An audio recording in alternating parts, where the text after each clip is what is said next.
We are doing another case study of a patient who came in with debilitating headaches and migraines. These are some of the worst I've ever seen. Tried injections, all the medications, could barely even function.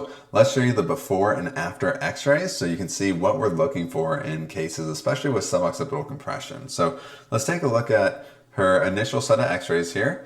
This is before care. So what we're looking at is really how the C1 vertebra approximates the base of the skull or the occiput. So here we're looking at their flexion films and extension films. Super important. Here we see the distance between the base of the skull and the atlas and neutral is 9 millimeters. What we want to see is when the head flexes forward that we get increase in spacing. So here we go from 9 millimeters to about 9.5 millimeters. That is not enough space. So we want to see a couple millimeter change. This is showing me that those suboccipitals are incredibly tight and those nerves are getting compressed.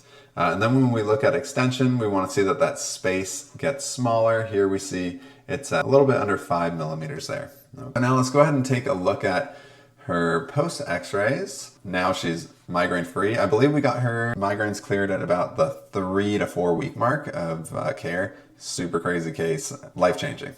And here we see her neutral is at 7.7 millimeters. Now let's take a look at her forward flexion.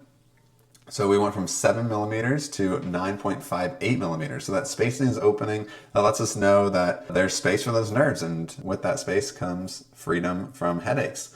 And then the cool thing with this case is we also see with extension, we got full range of motion. So now that whole atlas and occiput space is closing completely down. So she has normal biomechanics of her skull on her neck. And with that, she's super grateful. We're grateful that she found us. If you have any friends or family members that need our help, I would love to take some flexion extension films with them and see if there's any sort of suboccipital compression and if we can get them their life back. Let us know. You can shoot us a DM or give us a call. We'll see you soon.